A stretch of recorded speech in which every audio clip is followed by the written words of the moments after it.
வணக்கம் நண்பர்களே, welcome to MIMTPT real estate Chennai.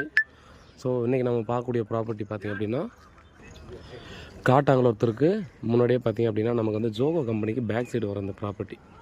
So ஜோகோவுக்கு exact அப்படியே பேக் சைடில் வெஸ்ட்டு ஃபேஸிங்கில் 32க்கு 41 ஒரு பழைய பில்டிங் இருக்குங்க. அது இந்திக்கார் பசங்க வந்து பார்த்திங்கன்னா ரெண்டுக்கு இருக்காங்க. ரேட்டு பார்த்திங்கன்னா 1,20,00,000 சொல்லி ஸ்லைட்லி நெகோசியபிள் சொல்கிறாங்க. 32க்கு 41. இது ஒரு 30 ஃபீட் ரோடுங்க. நீங்கள் பார்த்தாலே தெரியும். முன்னாடி பார்த்தீங்கன்னா NSK அந்த கம்பெனி ராணே கம்பெனி இருக்குது. அப்படியே பக்கத்தில் ஜோகோ எக்ஸாக்ட் பேக் சைடு நல்ல ஃப்ரண்டேஜ். காவா அந்த தண்ணி சாக்கடை போகிற காவா இது எல்லாமும் போட்டாச்சு. ஃபுல் அண்ட் ஃபுல் பார்த்தீங்கன்னா ரெசிடென்சியல் ஏரியா. நம்ம வந்து பார்த்திங்கன்னா கட்டி வாடகை கூட ஈஸியாக விட்டுடலாங்க. வேறு ஏதாவது டீட்டெயில் வேணுன்னா கால் பண்ணுங்கள். நன்றி.